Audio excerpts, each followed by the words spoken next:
Vicky express में आपका स्वागत है।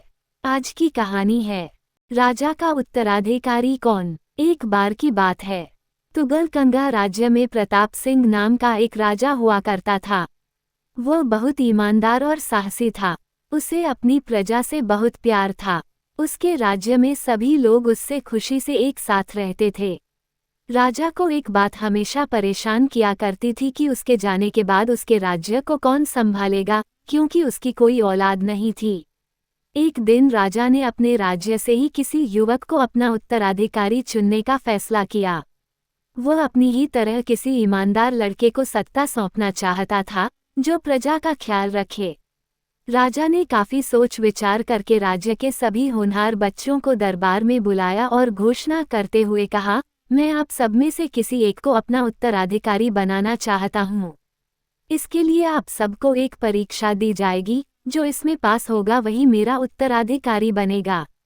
इसके बाद राजा ने वहां मौजूद सभी बच्चों को एक एक बीज दिया और बोला कि घर जाकर इस बीज को गमले में लगाना है। 4 महीने बाद सभी अपने पौधे के साथ यहाँ पर फिर से एकत्रित होंगे। उस समय मैं आप में से किसी एक को अपना उत्तराधिकारी बनाऊंगा।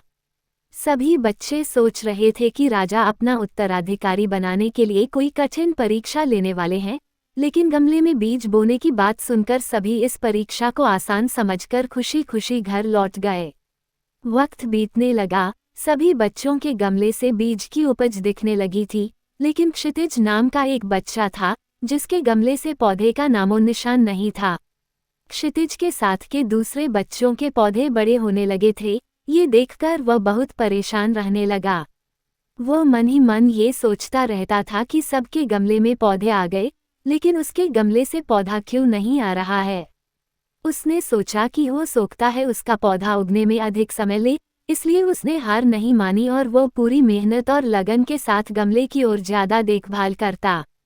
धीरे धीरे 4 महीने बीत गए, लेकिन क्षितिज के गमले से कोई पौधा नहीं आया। वहीं ज्यादातर सभी बच्चों के गमले में पौधे निकल आए। कुछ बच्चों के पौधों में तो फूल और फल भी दिखने लगे। राजा के पास जाने का समय आ गया।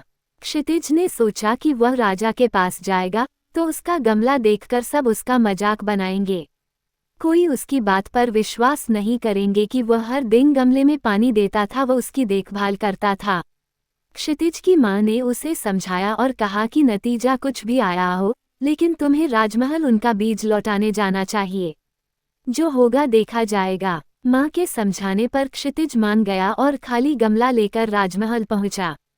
वहां उसने देखा कि सभी के गमले में सुंदर सुंदर पौधे दिखाई दे रहे थे और सभी बहुत खुश थे। उसका गमला देखकर सभी हंसने लगे और अपनी मेहनत का बखान करने लगे।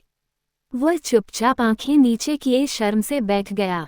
इतने में राजा आए और सभी के गमलों को ध्यान से देखने लगे। जब वो क्षितिज के गमले के पास पहुंचे तो उन्होंने पूछा, ये किसका गमला है?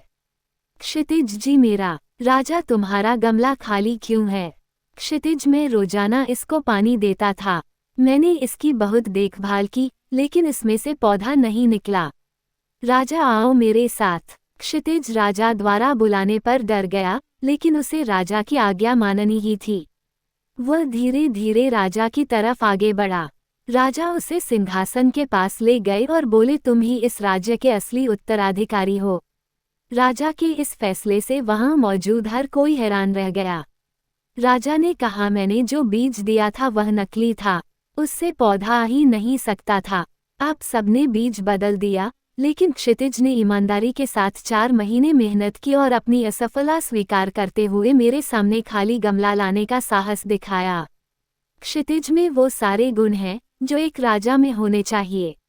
इसलिए इस राज्य का अगला उत्तराधिकारी मैं क्षितिज को बनाता हूँ। सभी युवकों का सिर शर्म से झुक गया। वे चुपचाप दरबार से बाहर निकल गए। इस तरह क्षितिज ने ईमानदारी की बदौलत राज्य का सिंहासन पा लिया। कहानी से सीख, हमें किसी भी परिस्थिति में ईमानदारी नहीं छोड़नी चाहिए। इंसान को उसकी सच्चाई और ईमानदारी का फल जरूर मिलता है। सुनने के लिए धन्यवाद। मेरा चैनल सब्सक्राइब करें, लाइक और शेयर भी करें। धन्यवाद।